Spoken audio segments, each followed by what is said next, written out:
It's taking its time.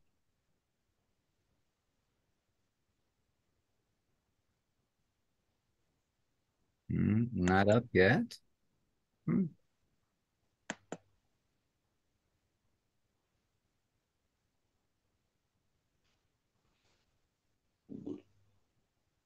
Really taking its time. That much time just to record on. We have to have patience. Exercising our patience is a major issue in Hasidus.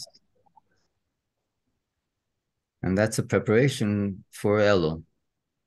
Chodesh Elul coming this Thursday and Friday, Wednesday night. And the king is in the field. But this is taking a long time. I wonder why. Zoom meeting, it's not responding. Okay. And I thought I muted everyone, but I guess I didn't. So what's called a protest? What was it? Okay, Rabbi Isai. So we heard this week, the week of Rosh Chodesh Elul, this coming Thursday and Friday, the king is in the field, and we have to prepare ourselves to greet the king. One of the major things of greeting the king is the knowledge that everyone has the permission and has the ability to go up to the king and to ask of the king anything that we need and anything that we want for the good. And the king shows us a smiling face, a shining face of countenance, giving us the ability and the inner feeling to actually step up and ask of the king. And the greatest thing that we have been waiting almost for 2,000 years for, that we have to make sure that we ask from the king, is the revelation of the Rebbe Shlita Melech Ha'Moshiach. And as we see in this following story, how the Igros Kodesh, the Rebbe's letters are used in this manner, that we can actually access the king not just in the month of Elul, but 365 days a year through the Igros Kodesh. It's told about two Bochrim.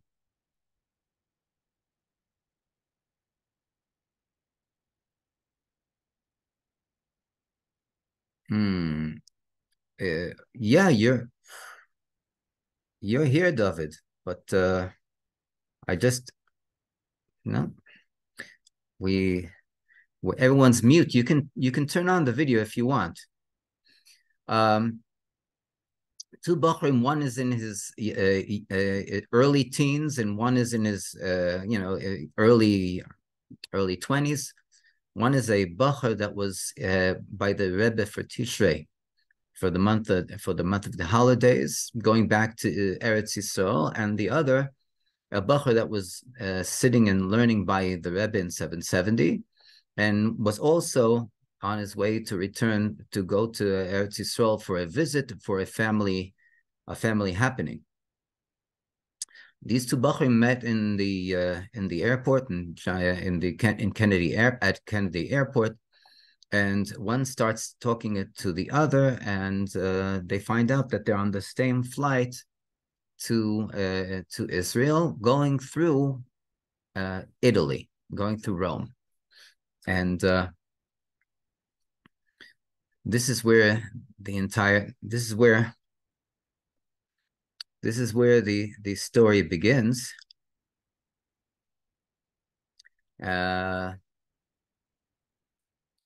You can try your best, David Baruch. I don't know what's going on on your side of the camera. And just to understand the background, the older Bacher, whose name is Schneer, he knew that he was going to be traveling to Eretz Yisrael, and he wanted to get a bracha from the Rebbe, so he decided to, as all Hasidim and many Jews all over the world, before going and doing a major step like traveling, going from one place to another, overseas, he asked for the Rebbe's bracha. Initially, he was booked on a flight. Initially, he was booked on a flight that was going to take him to Israel through Amsterdam, and the stopover would be approximately an hour and a half in Amsterdam, and then he would be on his way to Eretz Yisrael. When he sat down to write for a bracha, so the Rebbe gives him a beautiful bracha for his trip, but for his trip to Italy. And he's like, what's going on here?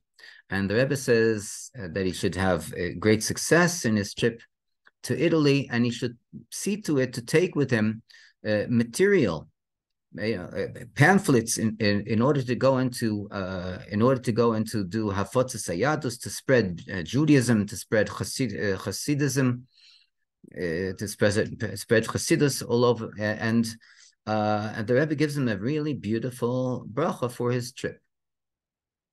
He doesn't understand, but he took it as, well, the Rebbe is giving a blessing for the trip, and basically, he's going through Amsterdam, through Holland. Instead, the Rebbe writes Italy. It wasn't something to go and to take under his attention, and the blessing for the trip is the blessing for the trip. And there are many times these kind of answers, and people don't always take all the details under their consideration. But when they see something that is interrelated with the general question or the general request, like a trip, so they understood that the Rebbe has given them a positive reply. The Bacher started to pack his bags, and as he packs his bags, he notices that he's looking high and low, and he can't find his passport. Can't find his passport, and he's supposed to be traveling that day. And he really gets he gets in a lot of tension. And then he says, well, if I can't travel without a passport. So he decides to call his travel agent. He calls his travel agent and he tells him the situation. And he says that he has to get on to a later flight, because it'll take him time till he goes to the Israeli embassy in Manhattan, and he gets a temporary entrance or a temporary passport to go to Israel, because otherwise no one will let him on the plane. The travel agent says 1 second. He looks up on his computer. He takes his time, and then finally says, well, I found you a flight. Okay. The flight is going to be leaving, and it's going to be a flight to Israel with a stopover as you had previously, but the stopover is going to be a little longer. It's going to be, instead of an hour and a half, it's going to be around 15 hours. So maybe you'll have something to do and then he asks, where exactly am I going to have the stopover? So the travel agent tells him on the phone, in Rome, Italy. Oh, the Bacher is holding his head. Just moments ago, the Rebbe gave him the bracha to travel to Italy. And here, all of a sudden, the travel agent tells him that the only flight that he has, and he won't have to pay an extra dollar for the change, and everything is going to be the same, besides the fact that the stopover is going to be another 15. It's going to be 15 hours, and he's going to be in Rome, Italy. The Bacher heard Italy, and he said, yes, definitely, close the ticket. I want to go on that flight. Fine. The travel agent booked the ticket, and the Bacher, after he put down the phone, he continued to pack, and he continued to look for different clothing and so on, until he came to a drawer that he totally forgot. Opened the drawer, and yonder and behold, he sees his passport. Like, he doesn't have to go to the Israeli embassy. He has his passport, but he already booked the ticket, and he's not going to change the ticket. The Rebbe gave him a bracha to go to Italy. So he decided everything is from Shamayim, everything is from heaven, and he's going to continue with the plan as the Rebbe blessed him in the Igros Kodesh. Here, as they're getting on the plane, he meets this younger Bocher, Menachem, and Menachem tells him that he's in a dilemma. And Schneer asks, what's the problem? So he says, listen, I was in 770, and right before I left, there was a chassid that came up to me about Tshuva, and he asked me if I would be willing to take a package. He knew that I was going through Italy and I was going to be there for quite a lengthy amount of time. He asked me if I wouldn't mind to take a package to his cousin in Rome, and he gave me extra money in order to go into travel and to make the phone calls and so on. So Schneer, the older Bacher, asks him, what's the problem? He says, the problem is I don't know a word of any other language other than Hebrew. So how am I going to go and make the connection with the cousin? How am I going to go out of the airport and travel anywhere?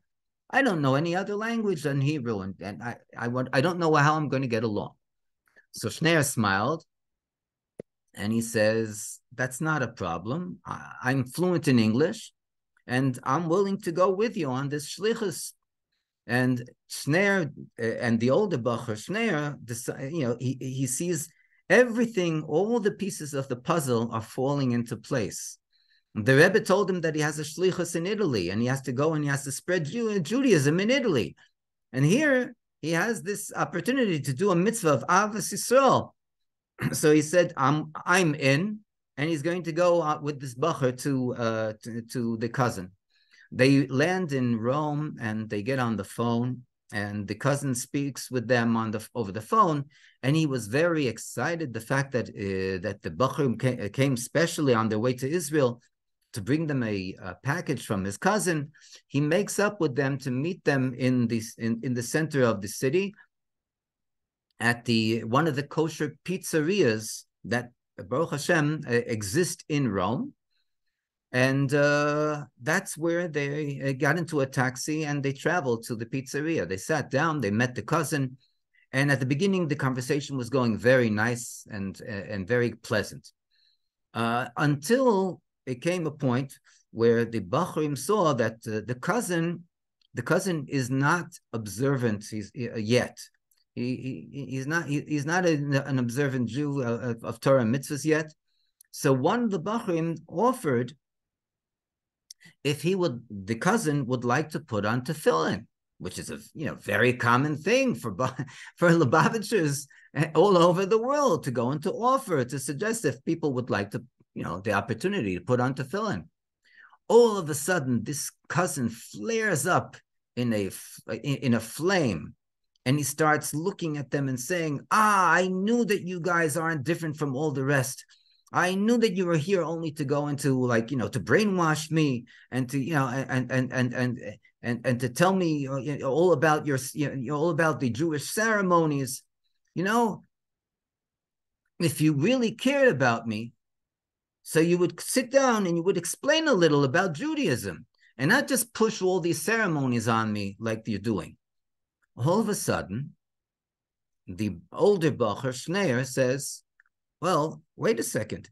Here, he reaches into his bag, and he takes out all these alonim, all these pamphlets about Judaism, kashrus and tefillin and mezuzah, and the cousin looks at him. He says, "What? What? My cousin even sent with you pamphlets to go and to drive me crazy? I knew it. It's all false. It's all." And Schneer says, "Wait a second. Hold on. these aren't from your cousin. So who sent them with you? He said, these are from the Lubavitcher Rebbe, Melech Ha'Moshiach. He said, what? The Lubavitcher Rebbe sent these pamphlets with you guys, especially for me here in Italy? And he says, yes, but let me explain.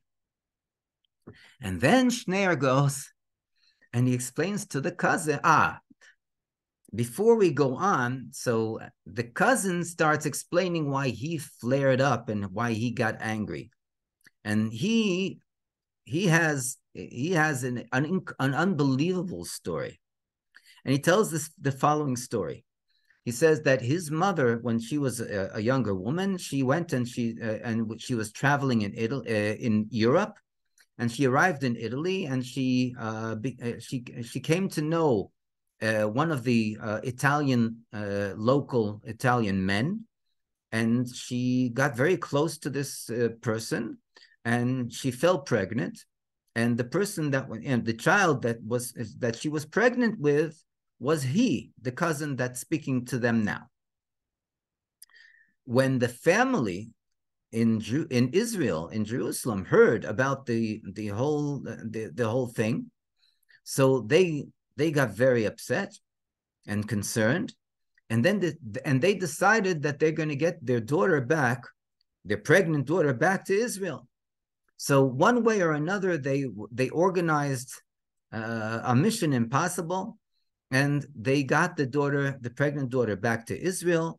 The daughter gave birth in Israel to this cousin, and the child had a bris milah on time on the 8th day, and after a month or two, the mother, who was very upset with her parents because of the fact that they actually kind of brought her without her consent, they brought her back to Israel. She decided that she's going to she's going to pick up and leave Israel and go back to Italy, go back to the Italian man who was basically the father of the child. And this is what she did. She came back to Italy, and he grew up in Italy, and he always had this anger because the parents were constantly trying to go and to push all types of ceremonies upon the child. They wanted the child to have payas, to have side locks. They wanted the child afterwards to grow his beard as he became a youngster. And all these things that he didn't understand one way or another, what for, what's the purpose, what's the reason. No one ever explained to him anything about the basics, the foundation of Judaism. And so he grew up basically despising Judaism. And this is why when they suggested that he puts on tefillin with them, so he said, no way, I have no desire whatsoever. Now we get back to this first story. Right? We're in the middle of a story, right? So the older Bacher, Schneier, he explains to the cousin that these pamphlets were not sent by his cousin from New York, but the Lubavitcher Rebbe, Melech Ha'Moshiach, sent these pamphlets, and he sent them specially for him. And he explained how he wasn't supposed to fly through Italy, through Rome. He was supposed to fly. He was booked on a flight to fly through Amsterdam, and then he wasn't able to find his passport. And then he went and he wrote the Rebbe for a bracha. The Rebbe gave him a bracha to travel to Italy, and afterwards, when he couldn't find his passport, the only flight that was available from his agent, without adding any extra money, was a flight through Italy. It was with a layover of 15 hours, but it didn't bother him as long as he got to his destination, got to Israel. And then afterwards, how he booked the ticket, and right after he hung up the phone, he found his passport, but he kept the ticket because the Rebbe gave him a bracha to go through Italy, and the Rebbe told him to take these pamphlets to go and to spread Judaism, to spread Hasidic philosophy in Italy. And afterwards, how he arrived in the airport, And he met up with this younger bacher, with Menachem, who was sitting there in the pizzeria together with him, in order to go and to bring the package from his cousin to him. He was by the way, he was very happy with the package. It was like really beautiful things. But the only thing was that he was against the concept of having Jewish ceremonies pushed on him. When he heard this amazing story that Shneir and Menachem told him, so all of a sudden the entire picture became different, and he felt, wow, the Lubavitch Rebbe is thinking about me in New York, and he's sending these two Bachrim in order to go and to look after me and to give me pamphlets that explain about Judaism, about tefillin, about mezuzah, about kosher food and kosher dietary laws. Wow, that really excited him. That really moved him. And then, after giving it some thought, he looks at the Bachrim and he says, "Okay, guys, so where's the tefillin that you offered me?" And he actually put on tefillin, and that is one of the numerous hundreds of thousands of stories in the Igros Kodesh, replies that people get, replies that people don't understand, totally have no knowledge of. Going to Israel through Italy instead of Amsterdam. We have no explanations to what the Rebbe tells us. Sometimes we see it on a very overt and on very open basis, but many times we don't understand, and we have to make sure that this is one thing that we have to understand, is that this is coming from the Rebbe, and by the Rebbe there are no mistakes.